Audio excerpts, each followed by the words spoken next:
qala, dia Allah Subhanahu wa taala berfirman, ya ibadi, wahai hambaku, inni haramtu zulma ala nafsi, sesungguhnya aku mengharamkan kezaliman atas diriku. Sesungguhnya aku mengharamkan berbuat tidak adil kepada kalian. Allah Subhanahu wa taala mengharamkan dirinya untuk berbuat zalim atau tidak adil kepada hamba-hambanya. Maka ketika seorang hamba atau kita, di mana ada orang yang kaya, ada juga yang miskin. Orang yang miskin itu bukan berarti Allah itu zalim atau Allah tidak adil. Itulah tanda menunjukkan keadilan Allah Subhanahu wa taala. Karena Allah Subhanahu wa taala Maha tahu keadaan hambanya.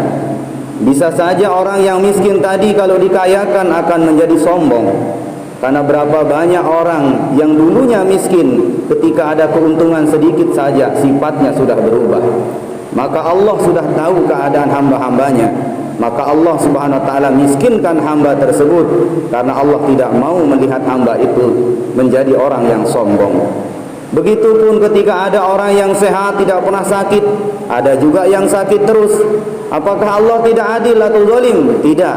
Itulah menunjukkan keadilan Allah Subhanahu wa taala kepada hamba itu. Karena Allah tahu kalau hamba yang sakit tadi, kalau dia sehat, dia gunakan kesehatannya untuk maksiat, dihabiskan waktunya kesehatannya untuk koya-koya, maka Allah sakitkan dia agar dia senantiasa berzikir kepada Allah. Maka Allah Subhanahu wa taala telah jelas dalam hadis ini, inni haramtu zulma ala nafsi, aku haramkan atas diriku yang namanya berbuat zalim.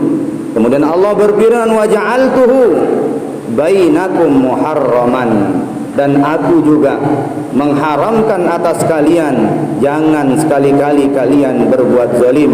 Fala tadzalamu, maka janganlah kalian berbuat zalim.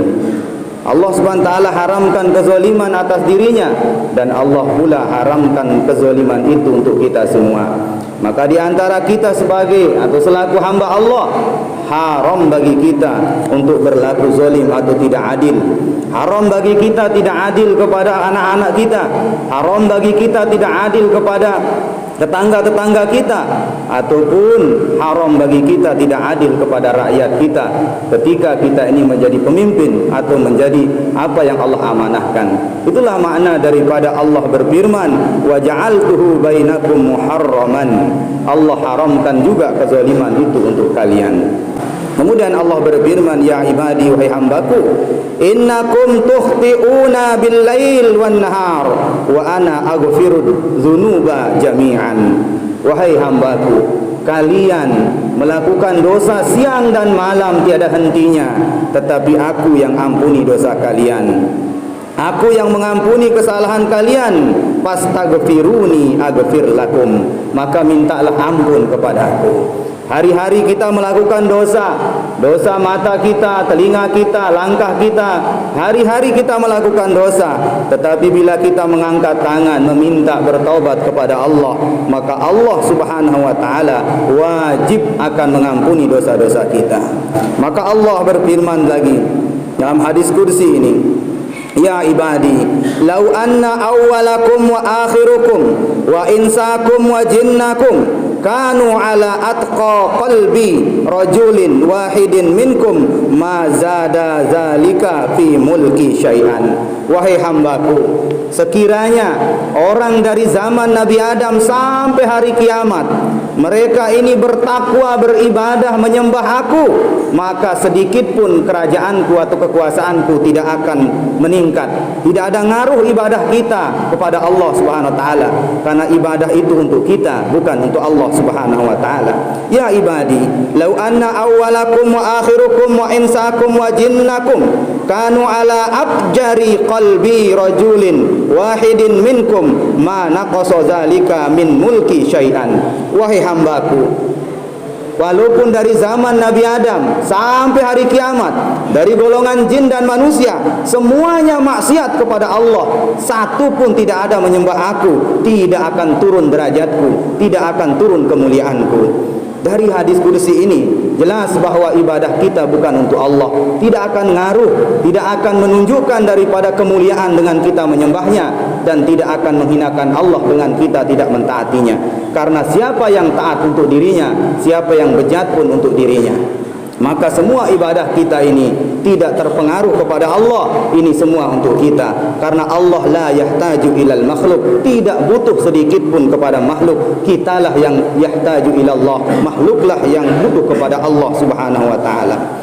Kemudian Allah berfirman, ya ibadi, lau anna awwalakum wa akhirukum wa insakum wa jinnakum qamu fi sa'idin wahidin fasa'aluni fa'ataitu kulla wahidin mas'alatahu ma naqasa dzalika mimma indi illa kama yankusu al-makhit idza udkhila al-bahr. Wahai hambaku, sekiranya dari zaman Nabi Adam sampai hari kiamat, dari golongan jin dan manusia, semuanya berkumpul dan meminta kepadaku, meminta rezeki kepadaku, minta karunia kepadaku. Setiap yang meminta itu pasti aku akan beri, namun sedikit pun tidak akan berkurang kekayaanku. Itu seperti engkau mencelupkan al-makhit, mencelupkan daripada jarum di tengah lautan, lalu kau angkat, maka air yang jatuh di jarum itulah rezeki atau harta yang diberikan kepada kita, sedangkan air yang luas itu adalah masih hartanya Allah Subhanahu wa taala. Jadi semua meminta kepada Allah Subhanahu wa taala tidak akan mengurangi karunia kekayaan Allah Subhanahu wa taala. Ya ibadi, innama hiya amalukum ahsiha lakum summa aufikum iyyaha. Wahai hambaku, sesungguhnya setiap amal yang kau lakukan pasti aku akan balas dan aku akan beri kepada kalian. Kalau kalian berbuat baik, maka aku beri kebaikan itu, balasan itu. Kalau kau berbuat buruk, pasti aku balas dengan keburukan pula. Faman wajada khairan falyahmadillahi. Barang siapa yang mendapatkan kebaikan, maka bersyukurlah kepadaku. Bersyukurlah kepada Allah Subhanahu wa taala. Wa man wajada ghaira dzalik fala yalu manna illa nafsah.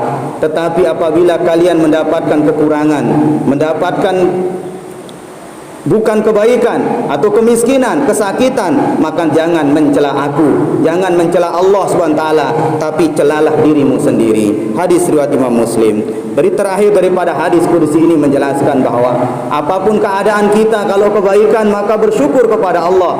Bila kita mendapatkan keburukan, maka itu atas perbuatan kita sendiri. Lalu ulama memberi contoh kepada kita.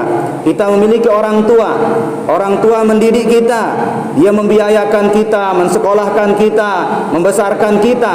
Tetapi kita tidak baik, kita tidak mau sekolah, kita tidak mau belajar. Ketika kita bodoh, jangan salahkan orang tua, karena orang tua sudah memberikan jalan terbaik bagi kita.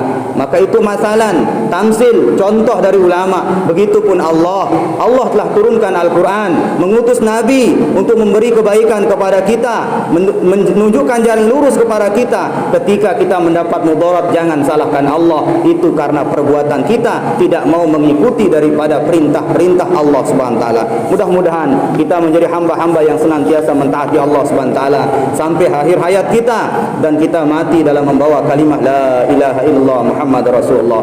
Barakallah li wa lakum fil Qur'anil azim, wa nafa'ani wa iyyakum bima fihi minal ayati wa dzikril hakim, wa taqabbal minni wa minkum tilawatahu innahu huwal ghafurur rahim.